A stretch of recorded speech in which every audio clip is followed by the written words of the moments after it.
പ്രിയപ്പെട്ട കുട്ടികളെ, എക്സാം ആയില്ലേ? ഇന്ന് നമുക്ക് 6-ലെ ഒരു ക്വസ്റ്റ്യൻ പേപ്പർ ഡിസ്കസ് ചെയ്താലോ? എന്ന് പറഞ്ഞിട്ട് സഭി പ്രശ്നവും കെ ഉത്തർ ലിഖേ. എന്താണ്? എല്ലാ ചോദ്യങ്ങൾക്കും ഉത്തരം എഴുതണം. പിന്നെ അടുത്തത് എന്താണ് തന്നിട്ടുള്ളത്? ഗതിവിധി 3 और 5 के में से किसी एक प्रश्न का उत्तर लिखे. ഗതിവിധി 3, 5 അതില് ഏതെങ്കിലും ഒന്ന് എഴുതിയാൽ മതി. അവിടെ നമുക്ക് ഓപ്ഷൻസ് ഉണ്ട്. ഇനി നമുക്ക് ആക്ടിവിറ്റി 1 നോക്കാം അല്ലെ. ഗതിവിധി 1 സൂചന ഖണ്ഡ് പഠിക്കാൻ പ്രശ്നവും കെ ഉത്തർ ലിഖേ.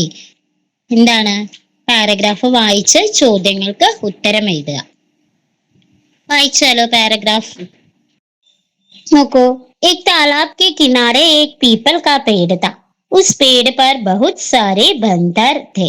एक रात आसमान में चांद निकला हुआ था. उसकी छाया पानी में चमक रही थी. एक बंदर ने कहा, चांद पानी में गिर गया है. നോക്കാം. കുളത്തിനരികിലായിട്ട് ഏത് മരമാണുള്ളത്? പീപ്പൽക്ക പേടായിരുന്നു അല്ലെ. ആ പേടിൽ ആരാണ്? ബന്ദർ ഉണ്ടായിരുന്നു അല്ലെ. അപ്പൊ ഒരു രാത്രിയിൽ ആകാശത്ത് ആരാണ് കാണുന്നത്? അല്ലെങ്കിൽ ആകാശത്ത് ആരാണുള്ളത്? ചന്ദ്രനായിരുന്നു അല്ലെ. അപ്പൊ ചന്ദ്രന്റെ നിഴല് എവിടെയാണ്? വെള്ളത്തിൽ ഇങ്ങനെ തിളങ്ങുന്നുണ്ടായിരുന്നു അല്ലെ. അപ്പൊ ഒരു ബന്ദർ എന്താണ് പറയുന്നത്? ചന്ദ്രൻ വെള്ളത്തിൽ വീണു എന്ന് പറയുന്നു അല്ലെ. ഇനി ഇതുമായി ബന്ധപ്പെട്ട ക്വസ്റ്റ്യൻ നോക്കാം. താലാബ് കെ കിനാരെ കോൺ സാ പേട് താ? ഏത് പേടാണ് താലാബ് കെ കിനാരെ? ആം കാ പേട്, പീപ്പൽ കാ പേട്, കട്ടഹൽ കാ പേട്, താട് കാ പേട്. ഏത് പേടാണ്? പീപ്പൽ കാ പേട് അല്ലെ. ആൻസർ പീപ്പൽ കാ പേട്. പേട് പർ കോൺ രഹത്താ താ? മരത്തിൽ ആരാണ് താമസിക്കുന്നത്? ബന്ദർ, ഷേർ, ബാഗ്, ഖർഗോഷ്. ഏതാണ് ശരിയായ ഉത്തരം? ബന്ദർ. അടുത്തത് നോക്കാം. ചാന്ദ് കഹാം നിക്കലാ ഹുവാ താ? ചാന്ദ് കഹാം നിക്കലാ ഹുവാ താ? ചന്ദ്രൻ എവിടെയാണ്? താലാബ് കെ കിനാരെ, ആസ്മാൻ മേം, ധർത്തി പർ, പീപ്പൽ കെ പേട് പർ. എവിടെയാണ് ചന്ദ്രനെ നമ്മൾ കണ്ടത്? ആസ്മാൻ മേം. ആൻസർ ആസ്മാൻ മേം. ബന്ദറിനെ ക്യാ കഹാ? എന്താണ് ബന്ദർ പറഞ്ഞത്? സൂരജ് പാനി മേ ഗിർ ഗയാ ഹെ, ബന്ദർ പാനി മേ ഗിർ ഗയാ ഹെ, പീപ്പൽ പാനി മേ ഗിർ ഗയാ ഹെ, ചാന്ദ് പാനി മേ ഗിർ ഗയാ ഹെ. ഏതാണ് ശരിയായ ഉത്തരം? ചാന്ദ് പാനി മേ ഗിർ ഗയാ ഹെ. ഇനി രണ്ടാമത്തെ ആക്ടിവിറ്റി നോക്കാം. നീലി ചിടിയ കവിതാ കാംശ് പഠേ और नीचे दिए प्रश्नों के उत्तर लिखे.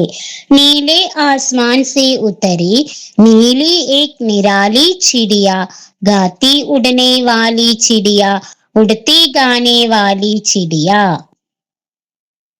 ഇതുമായി ബന്ധപ്പെട്ട ക്വസ്റ്റ്യൻസ് നോക്കിയാലോ? നമ്മൾ നീലി ചിടിയ കവിത പഠിച്ചതാണ് അല്ലെ. ഇപ്പൊ നോക്കാം. ആസ്മാൻ സേ ആപ്നെ ക്യാ സമझ? വർഷ, ബാദൽ, മേഘ്, ആകാശ്. ആസ്മാൻ എന്നതുകൊണ്ട് നിങ്ങൾ എന്താണ് മനസ്സിലാക്കിയത്? ആകാശം അല്ലെ. അപ്പൊ ശരിയായ ഉത്തരം ഏതാ? ആകാശ്. നീലി ചിടിയ കിസ്കി രചന ഹെ? ആരുടെ രചനയാണ്? അല്ലെങ്കിൽ ആരാണ് നീലി ചിടിയ എന്നുള്ള കവിത എഴുതിയത്? അത് നമ്മൾ ആ പാഠം പഠിപ്പിക്കുമ്പോൾ പറഞ്ഞിട്ടുണ്ടായിരുന്നു അല്ലെ. ഹരിവംശ് റായ് ബച്ചൻ, ശ്രീ പ്രസാദ്, പാറോ ആനന്ദ്, പഞ്ച് മങ്കേഷ്കർ. ആരുടെ കവിതയാണ്? ഹരിവംശ് റായ് ബച്ചൻ. അടുത്തത് കവിതാംശ് കാ ആശയ ലിഖേ. കവിതയുടെ ആശയം എഴുതാനാണ് പറഞ്ഞിട്ടുള്ളത്. ഈ തന്നിട്ടുള്ള 4 വരിയുടെ ആശയം എഴുതിയാൽ മതി. നമ്മൾ ആദ്യം ആശയം എഴുതുമ്പോൾ ഇത് ആരുടെ കവിതയാണ് എന്നൊക്കെ എഴുതണം. പിന്നെ അതിൽ എന്താണ് പറഞ്ഞിട്ടുള്ളത് എന്നൊക്കെ എഴുതണം അല്ലെ. അപ്പൊ നമുക്കൊന്ന് നോക്കിയാലോ. നീലി ചിടിയ ഹരിവംശ് റായ് ബച്ചൻ കി കവിത ഹെ. അപ്പൊ നമ്മൾ ഇവിടെ പറഞ്ഞു അല്ലെ ആരുടെ കവിതയാണ് എന്നുള്ളത് പറഞ്ഞു. ഇസ്മേം ഏക് നീലി ചിടിയ കെ ബാരെ മേ കഹത്തെ ഹെ. പിന്നെ കവിതയിൽ എന്താണ് പറഞ്ഞിട്ടുള്ളത്? ഒരു നീലി ചിടിയെ പറ്റിയാണ് പറഞ്ഞിട്ടുള്ളത്. നീലെ ആസ്മാൻ സേ ഏക് നീലി ചിടിയ പേടോ പർ ആത്തി ഹെ. എവിടെ നിന്നാണ് നമ്മുടെ നീലി ചിടിയ വരുന്നത്? നീലെ ആസ്മാൻ എന്നാണ് വരുന്നത് അല്ലെ. എങ്ങനെയാണ് വരുന്നതും പോണതൊക്കെ? വ ഗാക്കർ ഉടുത്തി ഹെ ഓർ ഉടുക്കർ ഖാത്തി ഹെ. പോകുമ്പോഴും അല്ലെങ്കിൽ പറന്നു പോകുമ്പോഴും വരുമ്പോഴും ഒക്കെ പാട്ട് പാടിക്കൊണ്ടാണ് വരുന്നത് അല്ലെ. വഹർ പേട് പർ ഉടുക്കർ ചാത്തി ഹെ. ഓരോ മരത്തിലും പറന്ന് പറന്ന് പോകാറുണ്ട്.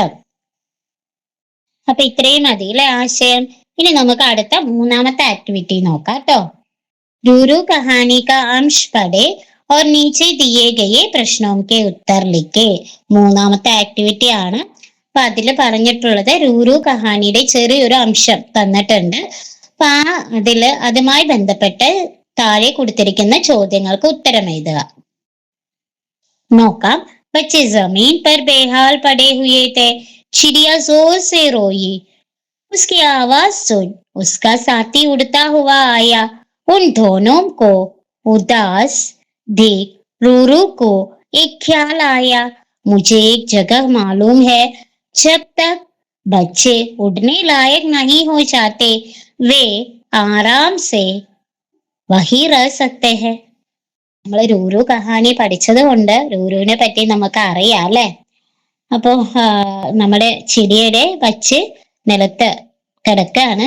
അപ്പോഴാണ് നമ്മുടെ ചിടിയ സോസീറോ ഉച്ചത്തിൽ കരയാണ്. അപ്പൊ അതിന്റെ ഉസ്കി ആവാസുൻ ആരാണ് വരുന്നത്? ചിടിയുടെ സാത്തി വരികയാണ്. അപ്പൊ ഇവർ രണ്ടു പേരുടെയും വിഷമം കണ്ടപ്പോ റൂറു പറയാണ്, എനിക്ക് ഇവരെ സുരക്ഷിതമായി കിടത്താൻ പറ്റിയ ഒരു സ്ഥലം എനിക്കറിയാം. അവിടെ അവര് നല്ലതുപോലെ സുരക്ഷിതരായിരിക്കും.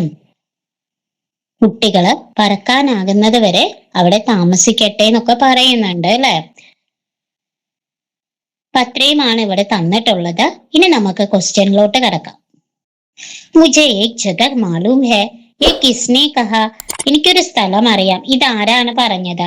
റൂറു की माँ ने, रूरू ने, चिड़िया ने, हाथी ने. ആരാ പറഞ്ഞത്? रूरू. रूरू एक चिड़िया को देखता है. रूरू और चिड़िया के बीच का वार्तालाप तैयार करे. അപ്പൊ റൂരു ഒരു പക്ഷിനെ കാണുകയാണ്. അപ്പൊ റൂരുവും ചിടിയും തമ്മിലുള്ള സംഭാഷണം തയ്യാറാക്കാനാണ് പറഞ്ഞിട്ടുള്ളത്. അപ്പൊ നമുക്കൊരു ചെറിയ സംഭാഷണം തയ്യാറാക്കിയാലോ. റൂരു റുക്കോ നിക്കോ. ചിടിയ അബ് സമയ നഹി ബായ്. എനിക്കിപ്പോ സമയമില്ല സഹോദര. റൂരു ക്യോ എന്താ? ചിടിയ എക് ബുരി ബാത് ഹുയി. ഒരു എന്താ പറയാ, ഒരു സംഭവം ഉണ്ടായിരിക്കാണ്. ഞാൻ ഒന്നാമത് ഇവിടെ നിൽക്കാനുള്ള മാനസികാവസ്ഥയിലല്ല അല്ലെ. എന്തോ ഒരു ബുരി ബാത് ഹുയി. റൂരു കോൺ സി ബാത്. എന്ത് കാര്യം, എന്താണ് ഉണ്ടായത്, എന്ത് സംഭവം? ചിടിയ രാത് കെ തൂഫാൻ മേ മേരാ കോസ്ല ഗിര. രാത്രിയിലെ കൊടുങ്കാറ്റില് എന്റെ പക്ഷിക്കൂട് താഴെ വീണു.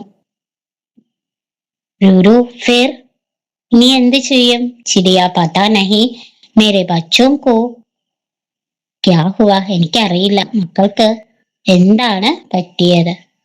റൂരു ജൽദി ഉടോ മേ ബി ആവോ. എന്നാ വേഗം പറക്കൂ, ഞാനും വരാം.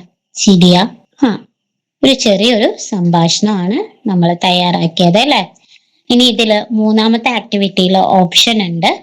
അപ്പോ ഇനി അതുമായി ബന്ധപ്പെട്ടിട്ടുള്ള അടുത്ത ക്വസ്റ്റ്യൻ നോക്കാം. റൂരു കഹാനി കെ ഇൻ ഘടനാവോം കോ ക്രം സെ ലിഖെ. അപ്പൊ ഇതിൽ തന്നിട്ടുള്ളത് റൂരു കഥയില് ആ സംഭവങ്ങളെ ക്രമത്തിലാക്കി എഴുതാനാണ് പറഞ്ഞിട്ടുള്ളത്. ചോദ്യം നോക്കാം. റൂരു അമ്മി കി ജേബ് സെ സിർ നിക്കാല. നമ്മുടെ പാഠഭാഗത്തുള്ളത് തന്നെയാണ്. റൂരു കാ കോയി ദോസ്ത് നഹി താ. റൂരു ഏക് കങ്കാരു കാ ബച്ചാ താ. റൂരു ചിടിയ കെ പീछे ചൽ പടാ. നമ്മളെ ടെക്സ്റ്റ് ബുക്കിലെ ഈ ആക്ടിവിറ്റി ചെയ്തതാണ്, അതുകൊണ്ട് നിങ്ങൾക്ക് എളുപ്പമായിരിക്കും അല്ലെ. അപ്പൊ ഇതിൽ ആദ്യം വരുന്നത് ഏതാണ്? നമ്മുടെ ആ ഒരു ആക്ടിവിറ്റി മനസ്സിൽ ഓർത്താ മതി. റൂരു ഏ കങ്കാരു കാ ബച്ചാ താ. പിന്നെ രണ്ടാമത് റൂരു കാ കോയി ദോസ്ത് നഹി താ. മൂന്നാമത്തേത് ഏതാ വരിക? റൂരു അമ്മി കി ജേബ് സെ സിർ നിക്കാല. റൂരു ചിടിയ കെ പീछे ചൽ പടാ. നാലാമത്തേത് ആദ്യം കങ്കാരുവിന്റെ കുട്ടിയായിരുന്നു, പിന്നെ അവന് ഫ്രണ്ട്സ് ഒന്നും ഉണ്ടായിരുന്നില്ല. പിന്നെ പതുക്കെ അമ്മയുടെ പുറത്തിറങ്ങാൻ വേണ്ടി അമ്മയുടെ ആ ജേബെന്ന് തല പുറത്തിടുകയാണ് അല്ലെ. പിന്നെ എന്താ ചെയ്യുന്നത്? പക്ഷിയുടെ പിന്നാലെ പോവുകയാണ് അല്ലെ. അപ്പൊ ഈ സംഭവങ്ങളെല്ലാം നമ്മൾ ക്രമത്തിലാക്കി. ഇനി അടുത്ത ആക്ടിവിറ്റി നോക്കാം. ഗതിവിധി 4. बादल कविता का अंश पढ़े और नीचे दिए गए प्रश्नों के उत्तर लिखे. ബാദൽ കവിതയുടെ വരികൾ തന്നിട്ടുണ്ട്. അത് വായിച്ചു നോക്കിയതിന് ശേഷം താഴെ കൊടുത്തിട്ടുള്ള ചോദ്യങ്ങൾക്ക് ഉത്തരം എഴുതുക. नन्हे चिलकन गए बाप बन उसी बाप ने डंडक पाई. बादल बरसे बरसा आई करते गड़गड़ाते बड़बड़ बिजली बादल को चमकाए, अंधियारे में राह दिखाए। नन्हे चिलकन गए बाप बन, उसी बाप ने दंडक पाई। बादल बरसे बरसा आई, करते गड़गड़ाते बड़बड़। बिजली बादल को चमकाए, अंधियारे में राह दिखाए. ഇതുമായി ബന്ധപ്പെട്ടിട്ടുള്ള ക്വസ്റ്റ്യൻ നോക്കാം. അതിൽ ഒന്നാമത്തേത് സമാനാശയവാദി പങ്ക്തിയാം ചുനെ. സമാനാശയം വരുന്ന വരികള് കണ്ടെത്തി എഴുതാനാണ് പറഞ്ഞിട്ടുള്ളത്. നന്നേ ചെലുകണോ സേ ബാപ് ബൻതി ഹെ, ബാപ് സേ ബാദൽ ബൻതാ ഹെ. ഏതാണ്? ഇപ്പൊ ചെറിയ ജലത്തുള്ളികളിൽ നിന്ന് നീരാവി ഉണ്ടാവുന്നു. അത് ആ നീരാവിയിൽ നിന്ന് ബാപ് സേ ബാദലായി മാറുന്നു. ആ ഒരു അർത്ഥം വരുന്നത് ഏത് വരികളാണ്? അത് നമുക്കറിയാം അല്ലെ. നന്നേ ചെലുകൻ ഗയേ ബാപ് ബൻ, ഉസി ബാപ് നെ ദണ്ഡക് പായി. അടുത്തത് കവിത കാ ആശയ ലിഖേ. കവിതയുടെ ആശയം എഴുതാനാണ് പറഞ്ഞിട്ടുള്ളത്. അപ്പൊ നമ്മൾ ആദ്യം കവിതയുടെ ആശയം എഴുതുമ്പോൾ അത് ആരാണ് എഴുതിന്നൊക്കെ എഴുതണം. അതൊക്കെ ഇതിൽ എഴുതാം. ബാദൽ നാമ കവിത ഡോക്ടർ ശ്രീ പ്രസാദിനെ ലിഖി ഹെ. ആരാണ്? ശ്രീ പ്രസാദ് ആണ് എഴുതിയിട്ടുള്ളത് അല്ലെ. इसमें बादल बरसने पर जीवों की खुशी का वर्णन है. പിന്നെ എന്താണ് എഴുതുക? മഴ പെയ്തപ്പോൾ ഓരോ ജീവജാലങ്ങൾക്കും ഉണ്ടാവുന്ന സന്തോഷമാണ് ഇതില് വർണ്ണിച്ചിട്ടുള്ളത്. നന്നേ ജലകണോം സേ ബാപ് ബൻതി ഹെ. ചെറിയ ചെറിയ ജലത്തുള്ളികളിൽ നിന്ന് അതെന്താണ്? ബാപ്പ് നീരാവിയായി മാറുന്നു. ബാപ് സേ ബാദൽ ബൻതാ ഹെ. പിന്നീട് അത് മേഘമായി മാറുന്നു. ഡണ്ടാ ഹോനെ പർ ബാദൽ ബരസ്താ ഹെ. പിന്നീട് അത് മഴയായി പെയ്യുന്നു അല്ലെ. തണുത്തുറഞ്ഞ് മഴയായി പെയ്യുന്നു. ബിജലി ബാദൽ കോ ചംകാത്തി ഹെ. പിന്നെ എന്താണ്? നമ്മുടെ മേഘത്തെ തിളക്കമുള്ളതാക്കുന്നത് ബിജലിയാണ് അല്ലെ. അന്തിയാരെ മേ പ്രകാശ് ഫൈലാക്കർ രാഹ് ദിക്കാത്തി ഹെ. കൂരിരുട്ടല് വഴി കാണിച്ചു കൊടുക്കുന്നുണ്ട് അല്ലെ.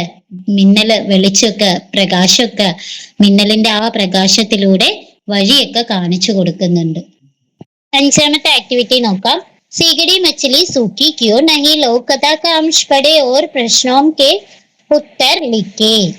എന്താണ് പറഞ്ഞിട്ടുള്ളത്? സീഗടി മച്ചിലിയുടെ ചെറിയൊരു ഭാഗം കൊടുത്തിട്ടുണ്ട്. അതുമായി ബന്ധപ്പെട്ടിട്ടുള്ള ചോദ്യങ്ങൾക്ക് ഉത്തരം എഴുതാനാണ് അടുത്ത ആക്ടിവിറ്റിയില്, അഞ്ചാമത്തെ ആക്ടിവിറ്റിയില് പറഞ്ഞിട്ടുള്ളത് അല്ലെ. നമുക്കതൊന്ന് നോക്കിയാലോ. നിങ്ങൾക്കൊക്കെ ഇഷ്ടപ്പെട്ട കഥയല്ലേ സീഗടി മച്ചിലി? ബൂഢി അമ്മ ने सोचा शाम हुई, अब मैं सीगड़ी मछलियों को समेट कर अंदर ले आओ. उसने बरामदे में पड़ी मछलियों को छू कर देखा. मछलियां अब भी सूखी नहीं थी. ബൂഢി അമ്മാനെ സോച്ച. ബൂഢി അമ്മ ചിന്തിക്കുകയാണ് അല്ല, എന്താണ് വൈകുന്നേരമായി, സീഗടി മച്ചിലി അതിനൊക്കെ എടുത്ത് ഉണക്കാനിട്ടിരിക്കുന്ന മീനൊക്കെ എടുത്ത് ഉള്ളിലോട്ട് പോവാന്ന് വിചാരിച്ചു അല്ലെ. അപ്പോഴാണ് ശരിക്കും ആ മീനിനെ ഒന്ന് തൊട്ട് നോക്കുമ്പോ നമ്മുടെ ബൂഢി അമ്മയുടെ ആ മച്ചിലിയൊന്നും ഉണങ്ങിയിട്ടില്ല അല്ലെ. ഇനി ഇതുമായി ബന്ധപ്പെട്ടിട്ടുള്ള ക്വസ്റ്റ്യൻസ് നോക്കിയാലോ. മച്ചിലിയാം അബി സൂക്കി നഹി ദി ക്യോ. എന്തുകൊണ്ടാണ് മീനുകള് ഇതുവരെ ഉണങ്ങാത്തത്? എന്തായിരിക്കും? വെയിലില്ല അല്ലെ. അപ്പൊ നമുക്ക് ആൻസർ എങ്ങനെ എഴുതാം? മച്ചിലിയും കോ സുക്കാനെ കി ധൂപ് നഹി മിലി തി. ഉണക്കാനുള്ള വെയില് കിട്ടിയിരുന്നില്ല. മീന് ഉണങ്ങിയില്ല. വെയിലില്ലാത്തത് കൊണ്ട് മീന് ഉണങ്ങിയില്ല. ഇതിന് രണ്ടാമത്തെ ക്വസ്റ്റ്യൻ നോക്കാം. നീച്ചെ ദിയെ വാക്യം കോ കിസ്നെ കഹ. ഈ താഴെ തന്നിരിക്കുന്ന സെന്റൻസ് ആരാണ് പറഞ്ഞതെന്നാണ് എഴുതേണ്ടത്. മുझे ചീണ്ടിനെ കാട്ടാത്ത തോ മേ ക്യാ കരും. ആരാണ് ഇത് പറഞ്ഞത്? എന്നെ ഉറുമ്പ് കടിച്ചു, ഞാൻ എന്ത് ചെയ്യുന്ന? കുട്ടിയാണ് അല്ലെ പറഞ്ഞത്. അപ്പൊ ആൻസർ ബച്ച. ബച്ചടി ने मुझे नहीं खाया तो मैं क्या करूं. പശുക്കുട്ടി എന്നെ കഴിച്ചില്ല, ഞാൻ എന്ത് ചെയ്യും? ഇതാരാ പറഞ്ഞത്? പുല്ലല്ലേ പറഞ്ഞത്. അപ്പൊ ആൻസർ ഘാസ്. തും ചട്ടായി കു ലപേट लो और मुझे जाने दो. എന്താണ് പറയുന്നത്? ആ ചട്ടായി അല്ലെങ്കിൽ ആ പായ എടുത്തു മാറ്റൂ, എന്നെ പോകാൻ അനുവദിക്കൂ എന്ന് പറഞ്ഞത് ആരാണ്? ചീണ്ടിയാണ് അല്ലെ. അപ്പൊ ചീണ്ടി. അടുത്തത് घर की औरत ने मेरी रस्सी नहीं खोली तो मैं क्या करूं. വീട്ടിലെ സ്ത്രീ എന്നെ കയർ അഴിച്ചു വിട്ടില്ല, ഞാൻ എന്ത് ചെയ്യും? ഇത് പറഞ്ഞത് ആരാണ്? ബച്ചടാ. ഈ ആക്ടിവിറ്റിയിൽ ഓപ്ഷൻ തന്നിട്ടുണ്ട്. ഇത് അല്ലെങ്കിൽ അടുത്ത ക്വസ്റ്റ്യൻ എഴുതാം. അപ്പൊ അടുത്ത ക്വസ്റ്റ്യൻ എന്ന് പറയുന്നത് പരിസ്ഥിതി സംരക്ഷൺ കെ ബാരെ में एक പോസ്റ്റർ തയ്യാർ കരേ. പരിസ്ഥിതി സംരക്ഷണവുമായി ബന്ധപ്പെട്ടിട്ടുള്ള ഒരു പോസ്റ്റർ ആണ് തയ്യാറാക്കേണ്ടത്. അത് നമുക്കറിയാം അല്ലെ, ഒരു സന്ദേശവാക്യം വേണം, അതേപോലെ തന്നെ ഒരു ചിത്രം വേണം. അതൊക്കെ വെച്ചിട്ടാണ് നമ്മൾ പോസ്റ്റർ തയ്യാറാക്കുന്നത് അല്ലെ. അപ്പൊ സന്ദേശവാക്യങ്ങൾ നമുക്ക് എന്തെങ്കിലും കൊടുക്കാം. ഒന്ന് രണ്ടെണ്ണം ഇവിടെ പറയാം. പരിസ്ഥിതി ഹമാരി ജാൻ ഹെ, അല്ലെങ്കിലോ പരിസ്ഥിതി കാ സംരക്ഷൺ ഹമാരാ കർത്തവ്യ ഹെ. ഈ സന്ദേശവാക്യങ്ങളും അനുയോജ്യമായ ചിത്രങ്ങളൊക്കെ വരച്ച് നിങ്ങൾ പോസ്റ്റർ തയ്യാറാക്കുമല്ലോ അല്ലേ. ഇനി നമുക്ക് ആറാമത്തെ ആക്ടിവിറ്റി നോക്കാം. നീച്ചെ ദിയെ പ്രശ്നവും കെ ഉത്തർ ലിഖെ, ചിത്ര ദേക്കെ കവിത ലിഖെ. ഒരു 4 ചിത്രം തന്നിട്ടുണ്ട്. ആ ചിത്രം നോക്കിയിട്ട് കവിത എഴുതാനാണ് പറഞ്ഞിട്ടുള്ളത് അല്ലെ. അപ്പൊ നമുക്ക് ഈ ചിത്രം നോക്കിയിട്ട് നീലി ചിരിയുമായി ബന്ധമുള്ള ഒരു കവിത എഴുതിയാലോ. पेड़ पर घोंसला बनाने वाली चिड़िया, नदी से पानी पीने वाली चिड़िया, बारिश में भीगने वाली चिड़िया, सबको प्यार करने वाली चिड़िया. ഇങ്ങനെ എഴുതാം അല്ലെ. ഇനി അടുത്ത ചോദ്യം, കവിതയ്ക്ക് ലിയെ ഉചിത് ശീർഷക് ലിഖേ. കവിതയ്ക്ക് ഒരു ടൈറ്റിൽ കൊടുക്കാനാണ് പറഞ്ഞിട്ടുള്ളത്. അപ്പൊ ഇവിടെ നമുക്ക് ചിടിയ എന്ന് കൊടുക്കാം അല്ലെ. ഇത്രയേ ഉള്ളൂ. നിങ്ങൾ എല്ലാവരും നല്ലതുപോലെ എക്സാം എഴുതാം കേട്ടോ.